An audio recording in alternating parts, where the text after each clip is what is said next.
नमस्कार प्यारे साथियों, good morning, Ram Ram. Mind boost academy के यूट्यूब चैनल पर आप सभी का हार्दिक स्वागत है। आज है 29 अप्रैल और मैं लेकर आया हूँ राजस्थान करंट अफेयर की एक छोटी सी प्यारी सी क्लास, जिसके अंदर अपन चर्चा करेंगे आज के जो भी महत्वपूर्ण करंट से संबंधित पर्सन हैं उनकी और उनसे जुड़े हुए जो मुख्य महत्वपूर्ण फैक्ट है उनकी भी चर्चा करेंगे। तो यह क्लास दोस्तों राजस्थान की सभी भर्ती परीक्षाओं के लिए महत्वपूर्ण क्लास है। तो जो भी चैनल पर नए हैं वो चैनल को सब्सक्राइब जरूर करें और लाइक कमेंट और शेयर करें। तो क्लास की शुरुआत करते हैं दोस्तों एक मोटिवेशनल कोट के साथ में।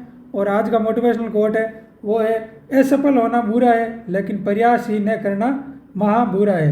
आप असफल हो जाते हो कोई बात नहीं, लेकिन आप प्रयास ही नहीं कर रहे हो तो ये गलत बात है। आप प्रयास करो, जो होगा वो बाद में देखा जाएगा। आपको जीत मिलती है या हार मिलती है यह आपके प्रयास पर निर्भर करता है।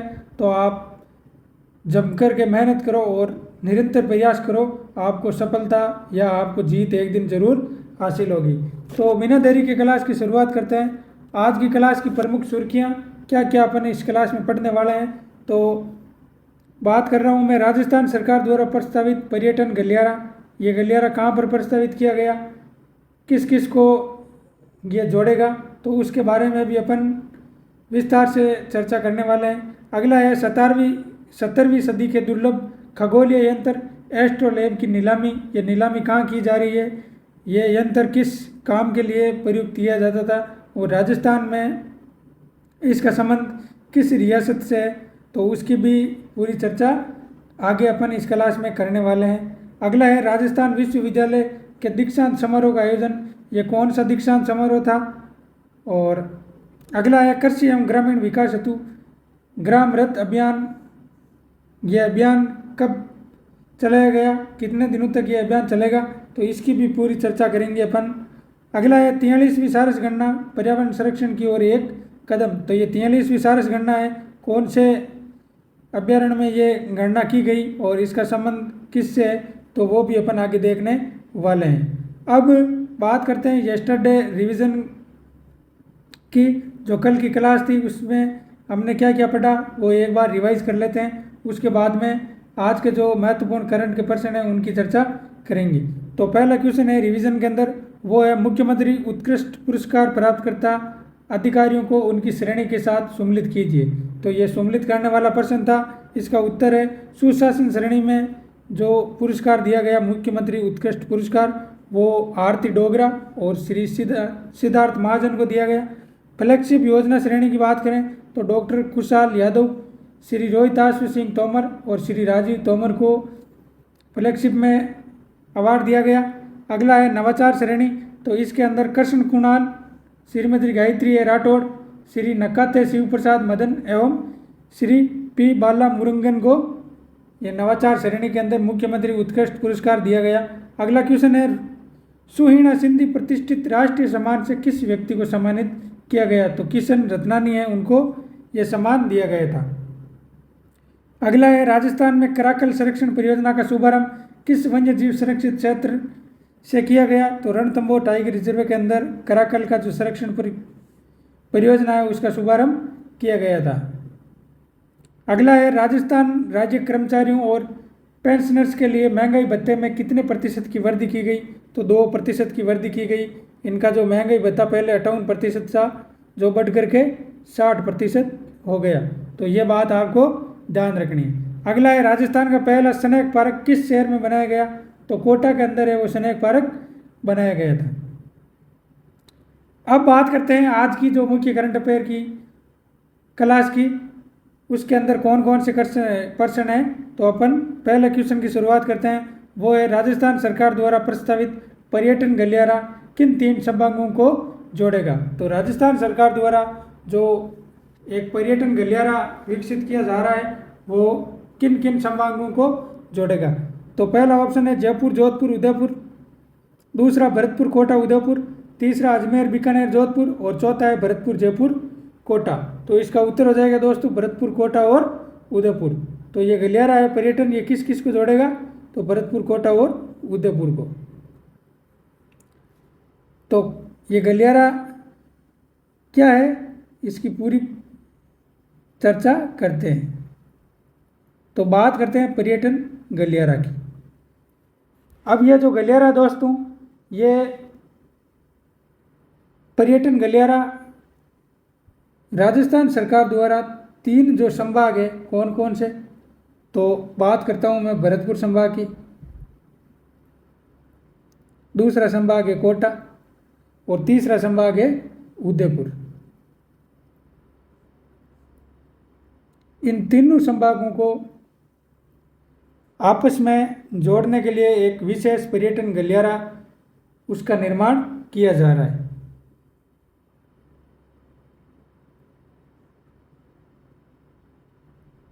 पर्यटन गलियारे के माध्यम से जोड़ने हेतु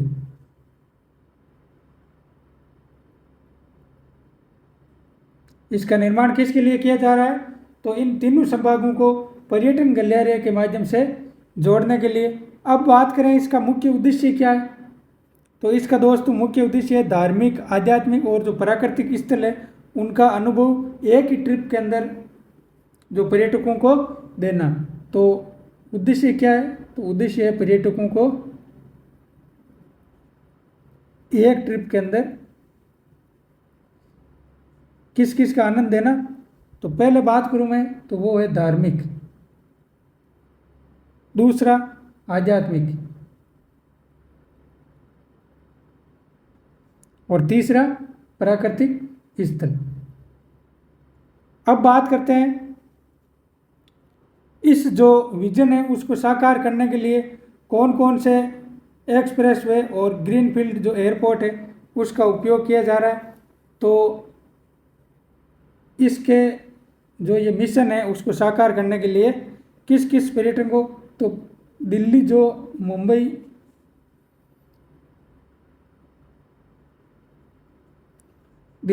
एक्सप्रेस वे है,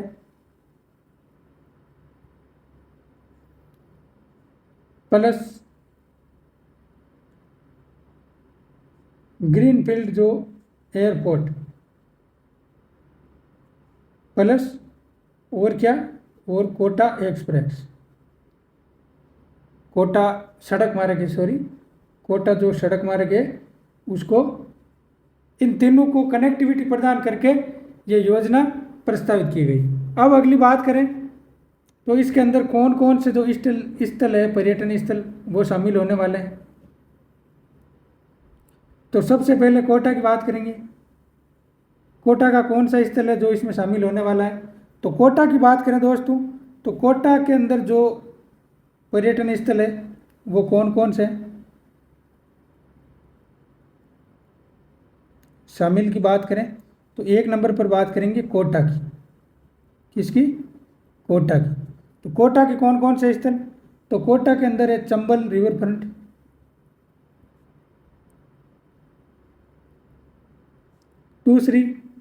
दूसरा है इसके अंदर मुकुंदरा हिल्स टाइगर रिजर्व है,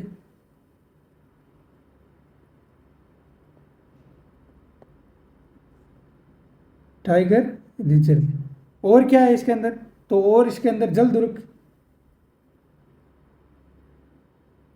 और क्या है सूर्य मंदिर, और क्या है, तो और है जो कछुआ की गुफाएं, बंड देवरा मंदिर,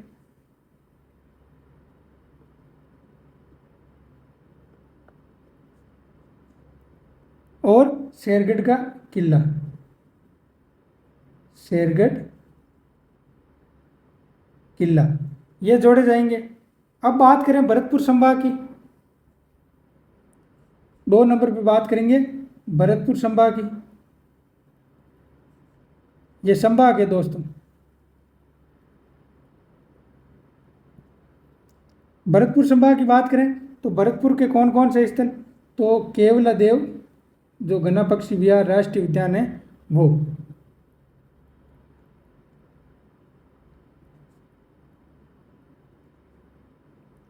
और क्या है भरतपुर में, भरतपुर संभाग के अंतर्गत दोस्तों एक रणथंभौर का रणथंभौर जो किला है वो भी इसके अंदर शामिल किया जाएगा। अब उदयपुर संभाग की बात करें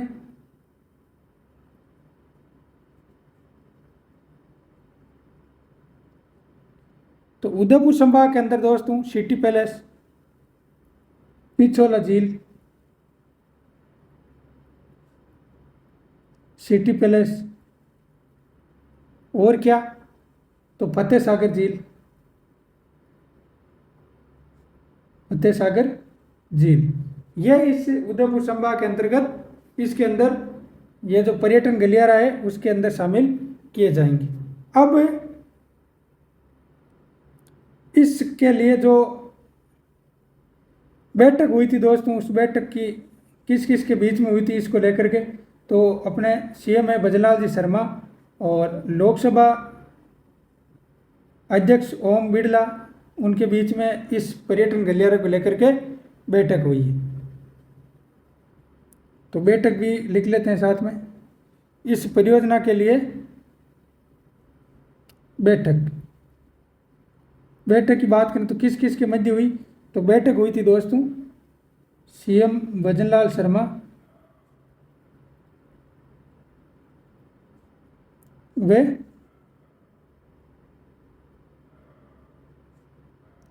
लोकसभा जो अध्यक्ष है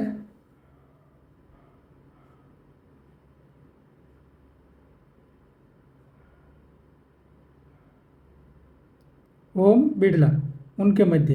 ये दोस्तों सांसद है कोटा बूंदी से, कोटा बूंदी सांसद। अब इसका जो मुख्य उद्देश्य है दोस्तों वो क्या है, तो वन स्टेट मल्टीपल एक्सपीरियंस। क्या है वन स्टेट मल्टीपल एक्सपीरियंस।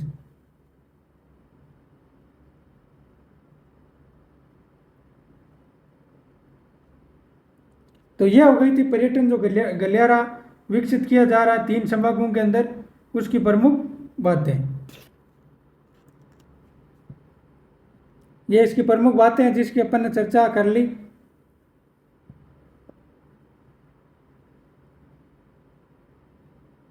अब बात करते हैं अगले क्वेश्चन की।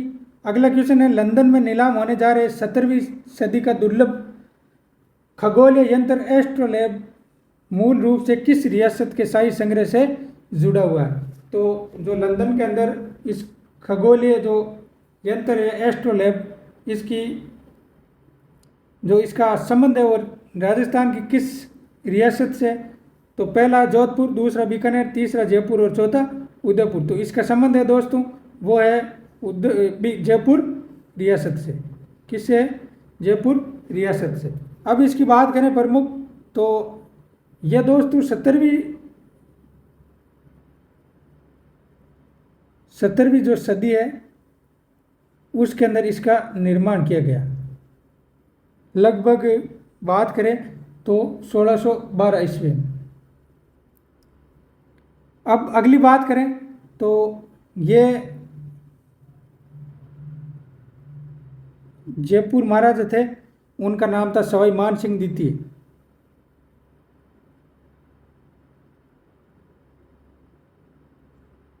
सवाई मान सिंह सेकंड, उनके जो शाही संग्रह है उसमें शामिल था। शाही संग्रह में शामिल।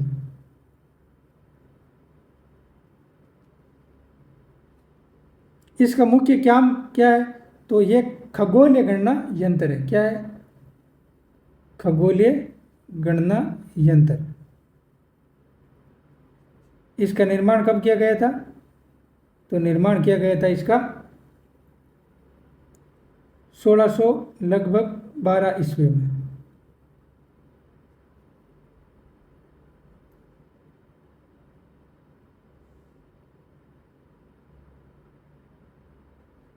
अब अगली बात करें दोस्तों तो वो है इसकी नीलामी। इसका पहले निर्माण किसने किया था, तो निर्माण इसका जहांगीर के शासनकाल के अंदर किया गया था। निर्माण की मैं बात करूं, निर्माण जहांगीर के समय किया गया था। किसने किया था? तो इसका जो निर्माण है दोस्तों वो लाहौर के दो भाइयों द्वारा ये निर्मित है।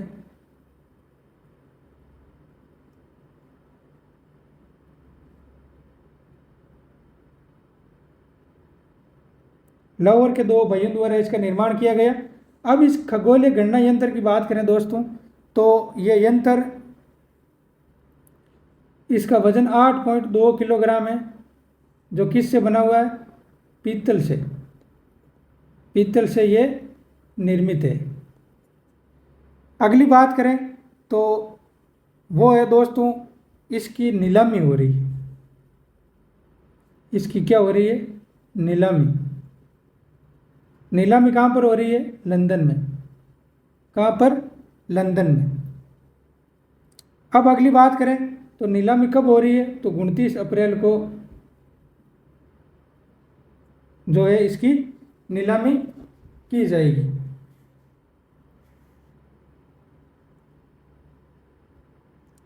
अब नीलामी होने के बाद में दोस्तों इसकी जो अनुमानित जो मूल्य की बात करें, अनुमानित मूल्य की, तो वो मूल्य दोस्तों लगभग 15 से 25 करोड़ रुपए तक का बताया गया है। इसके जो कार्य थे दोस्तों वो कार्य क्या थे? कार्य की बात करें तो यह सूर्य उदय और सूर्य अस्त का जो समय है उसका सटीक पता इसके द्वारा किया जा सकता था। सूर्योदय सूर्यास्त का पता। अगला क्या है? तो तारों की सटीक गणना इसके द्वारा की जाती थी। खगोलीय पिंडों की जो ऊंचाई है वो भी इसके द्वारा मापी जाती थी।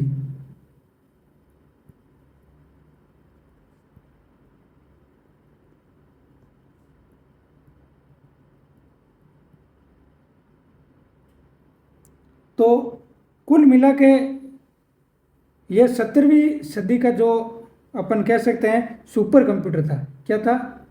सुपर कंप्यूटर, या कह सकते हैं स्मार्ट फोन।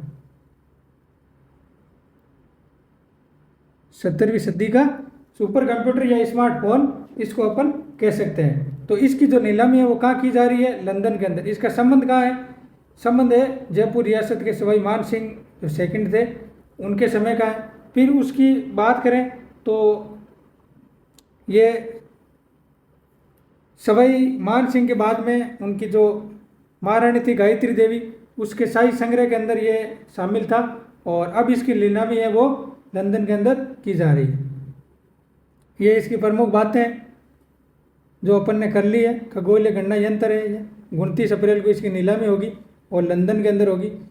शोध भी नीलामी घर के अंदर। ये इसका वजन, ऊंचाई और लगभग 46 सेंटीमीटर है इसकी ऊंचाई। सूर्योदय और सूर्य अस्त का समय पता किया जा सकता है। खगोलीय पिंडों की ऊंचाई, इमारतों की ऊंचाई के सटीक माप, ये भाषा। अब इसकी बात करें तो ये सांस्कृतिक इसका महत्व क्या है? तो इसमें फारसी भाषा में तारों के नाम और उनके ठीक बगल में देवनागरी जो लिपि है, देवनागरी लिपि में संस्कृत समकक्ष नाम अंकित है। ये 17वीं सदी में विज्ञान और संस्कृति के अनूठे समन्वय को दर्शाता है। सवाई मान सिंह द्वितीय के निजी संग्रह और बाद में गायत्री देवी के शाही संग्रह का हिस्सा रहा है। ये बातें अपन ने कर ली है। अब अगला क्वेश्चन है 25 अप्रैल 2026 को आयोजित राजस्थान विश्वविद्यालय के किस क्रम के दीक्षांत समारोह में उपराष्ट्रपति सीपी राधाकृष्णन मुख्य अतिथि के रूप में शामिल हुए? तो राजस्थान जो विश्वविद्यालय है वो कहाँ पर है? तो वो है दोस्तों जयपुर में। इसका अभी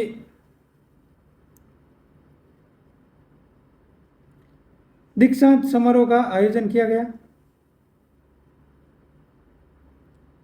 कब किया गया था? तो ये जो दीक्षांत समारोह दोस्तों वो 25 अप्रैल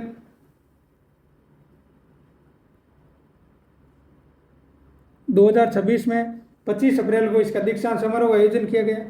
अब यह दीक्षांत समारोह कौन सा था? तो इसका जो दीक्षांत समारोह था दोस्तों वो 35वां था। कौन सा? 35वां। अब बात करें इस दीक्षांत समारोह के अंदर मुख्य अतिथि कौन थे? Chief guest. तो मुख्य अतिथि थे उपराष्ट्रपति सीपी राधाकृष्णन।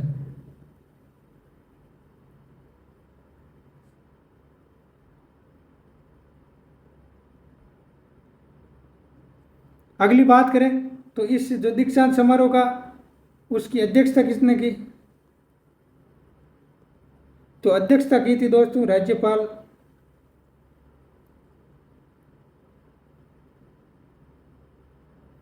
जो विश्वविद्यालयों के कुलाधिपति होते हैं। राज्यपाल और क्या होते हैं? कुलाधिपति। और राज्यपाल कौन है? तो राज्यपाल है हरिभाऊ वागड़े।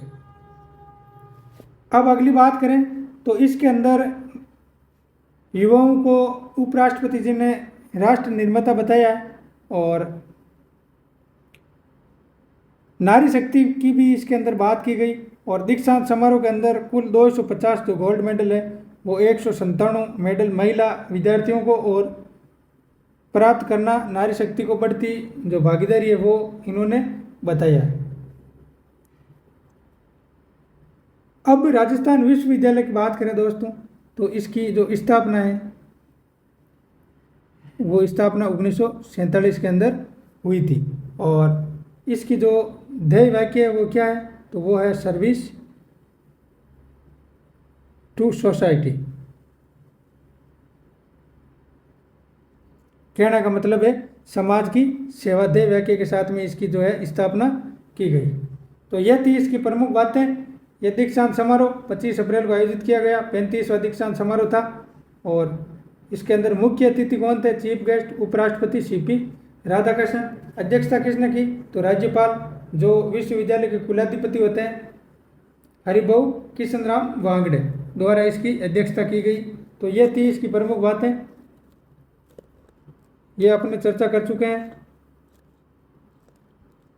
हरिभाऊ किशनराम वांगड़े ने दीक्षांत समारोह की अध्यक्षता करते हुए कहा कि नैतिकता ये उन्होंने कहा था चिंता का विषय है और इसकी स्थापना 1947 में की गई थी। संस्थान सर्विस टू सोसाइटी ध्येय वाक्य के साथ कार्य कर रहा है। अगला क्वेश्चन है दोस्तों वो है ग्राम रथ अभियान के संबंध में निम्नलिखित में से कौन सा कथन सत्य नहीं है? तो अपने को जो ग्राम रथ अभी राजस्थान सरकार द्वारा ग्राम रथ अभियान चलाया जा रहा है तो उसके संबंध में कौन सा कथन सत्य नहीं है? तो पहला कथन है प्रत्येक ग्राम रथ प्रतिदिन 4-5 ग्राम पंचायतों में जन जागरूकता कार्यक्रम आयोजित करेगा। दूसरा कथन है ग्राम रथ अभियान का आरंभ है वो 27 अप्रैल 2026 से हुआ जो अगले 15 दिनों तक किया जाएगा। इस अभियान का मुख्य नोडल विभाग सूचना एवं जनसंपर्क विभाग है। और अगले कथन की बात करें तो अभियान का संचालन प्रदेश के सभी 200 विधानसभा क्षेत्रों में किया जाएगा। तो इसके अंदर जो ये चौथा कथन है दोस्तों वो गलत हो गया और बाकी पहला कथन सही है, दूसरा सही है और तीसरा भी सही है। तो इसकी क्या क्या प्रमुख बातें हैं वो अपन देखते हैं। तो बात करते हैं ग्राम रथ अभियान की। किसकी?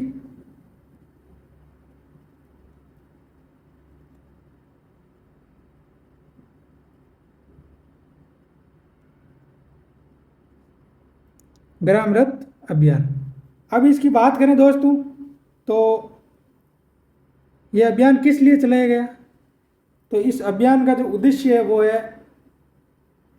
आम जन तक जो राज्य की कृषि पशुपालन और ग्रामीण क्षेत्रों से संबंधित जो योजनाएं हैं उनको पहुंचाना। तो क्या है इसका उद्देश्य? तो वो है आम जन तक राज्य की जो कृषि या अपन कह सकते हैं पशुपालन या जो ग्रामीण क्षेत्रों की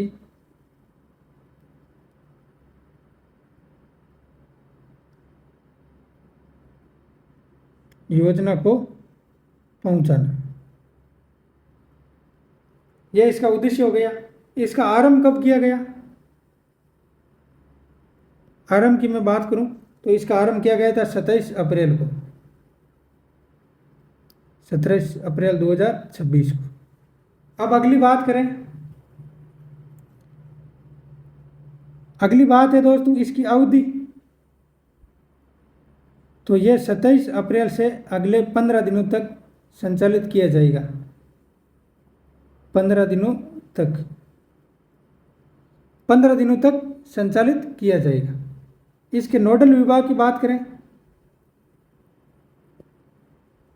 नोडल विभाग कौन सा है? तो नोडल विभाग है सूचना एवं जनसंपर्क विभाग।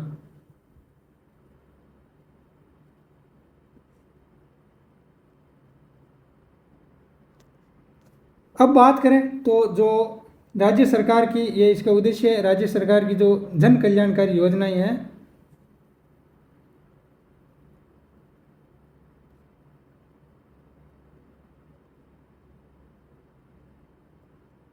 जन कल्याणकारी जो योजनाएं हैं उनको गांव गांव तक पहुंचाना।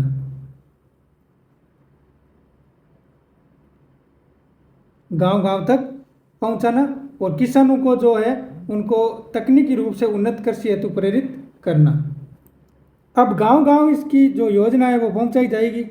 तो प्रत्येक, ये ग्राम रथ है दोस्तों, वो प्रत्येक या प्रतिदिन 4 से 5 ग्राम पंचायतों में यह कार्यक्रम है, इसका आयोजन किया जाएगा।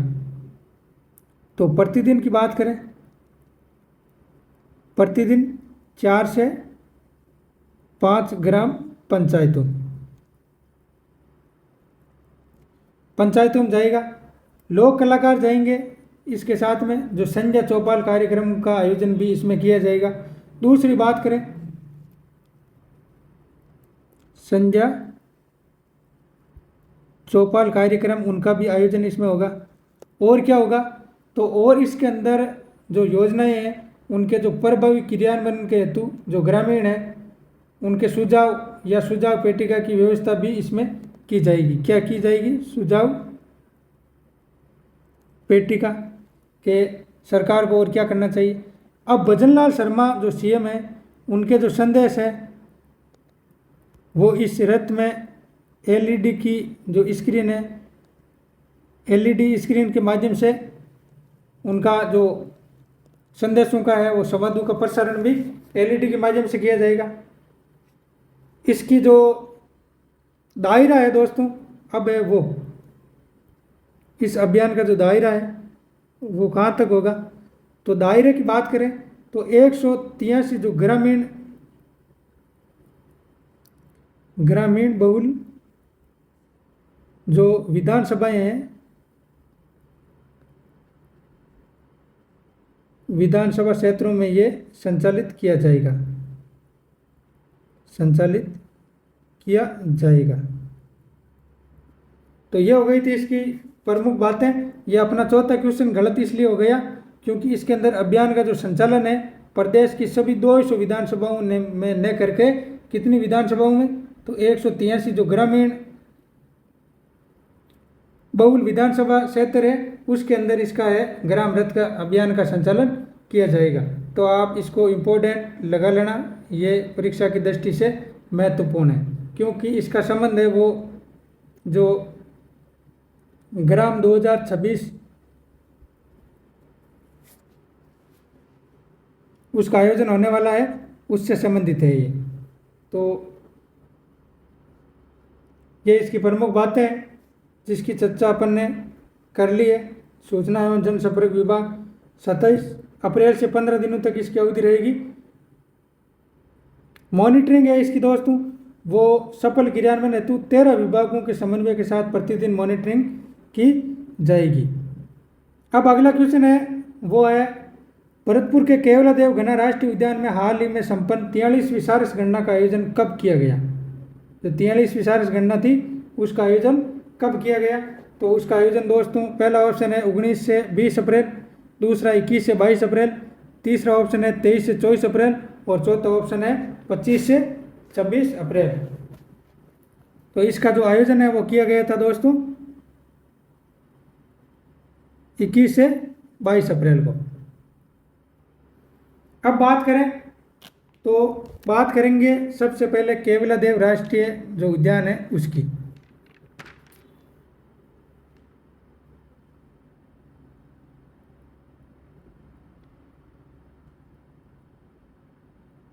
केवलादेव राष्ट्रीय उद्यान,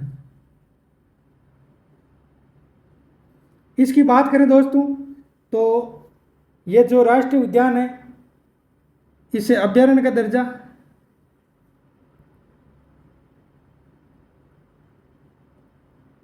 कब दिया गया, तो 1956 के अंदर इसको अभयारण्य का दर्जा दिया गया। अगली मैं बात करूं तो राष्ट्रीय उद्यान का दर्जा, तो 1981 के अंदर इसको राष्ट्रीय उद्यान का दर्जा दिया गया। अगली बात करें तो रामसर साइट, ये राज्य का सेकंड राष्ट्रीय उद्यान है।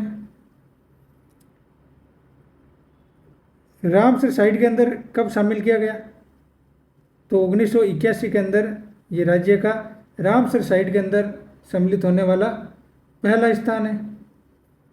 अगली बात करें तो इसे यूनेस्को द्वारा विश्व धरोहर सूची में भी शामिल किया गया है। किस में शामिल किया गया, तो यूनेस्को की जो विश्व धरोहर उसके अंदर शामिल किया गया था 1985 में। अब बात करते हैं इसकी, तो इसे दोस्तों पक्षियों का स्वर्ग कहते हैं। क्या कहते हैं, पक्षियों का स्वर्ग। और क्या कहते हैं इसको, तो इसको और कहते हैं घना पक्षी विहार। घना पक्षी विहार किसे कहते हैं, तो केवलादेव राष्ट्रीय उद्यान। अब ये कहाँ पर है, तो ये है भरतपुर में। कहाँ पर है, भरतपुर में। अब अगली बात करें तो वो है इसके अंदर जो ये केवलादेव राष्ट्रीय उद्यान है वो प्रसिद्ध क्यों है, तो ये प्रसिद्ध है दोस्तों, प्रसिद्ध वो है साइबेरियन सारस के लिए। साइबेरियन सारस के लिए प्रसिद्ध है। अब ये जो सारस है वो अक्टूबर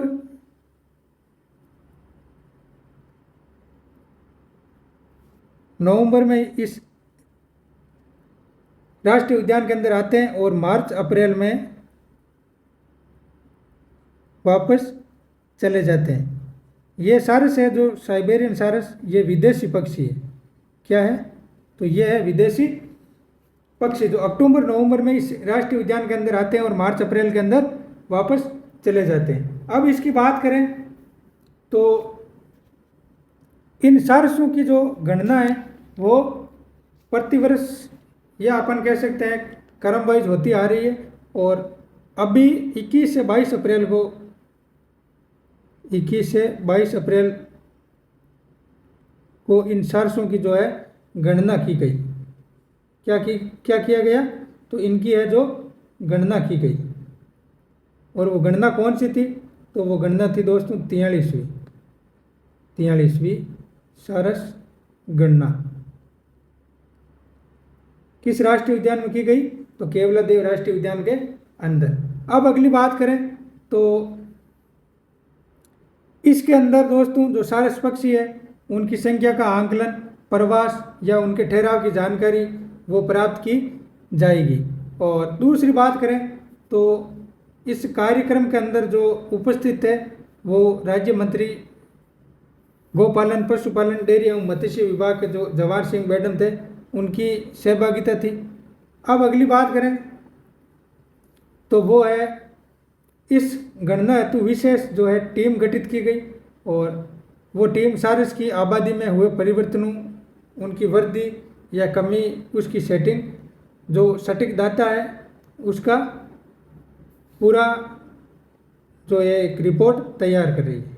तो अपन कह सकते हैं गणना सटीक डाटा जुटाने के लिए। तो आपको ध्यान रखना है ये जो 43वीं सारस गणना है वो कहाँ पर की गई, केवलादेव राष्ट्रीय उद्यान के अंदर। ये इसकी प्रमुख बातें हैं, यूनेस्को की विश्व धरोहर सूची के अंदर शामिल किया गया 1985 में। अब इसकी और बात करूं मैं तो ये जो केवलादेव राष्ट्रीय उद्यान है दोस्तों, वो पक्षी वैज्ञानिक हुए हैं, पक्षी वैज्ञानिक। क्या नाम है उनका? तो उनका नाम है सलीम अली। सलीम अली उनकी कर्मस्थली रहा है। उन्होंने पक्षियों पर जो शोध कार्य किए हैं वो केवलादेव राष्ट्रीय उद्यान में किए हैं। और क्या क्या बातें हैं इसकी? तो केवलादेव राष्ट्रीय उद्यान को दोस्तों WWF द्वारा जो है इस केवलादेव राष्ट्रीय उद्यान को wetland habitat and conservation centre के रूप में विकसित किया जा रहा है। क्या किया जा रहा है? तो इस केवलादेव राष्ट्रीय उद्यान को WWF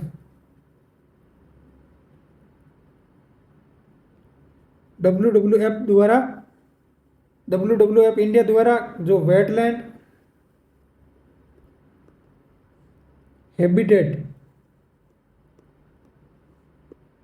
एंड कंजर्वेशन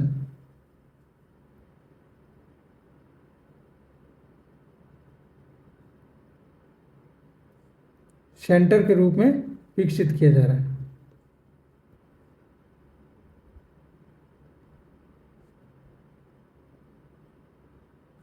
विकसित किया जा रहा है। तो ये इसकी प्रमुख बातें हैं, आपको ध्यान रखना है।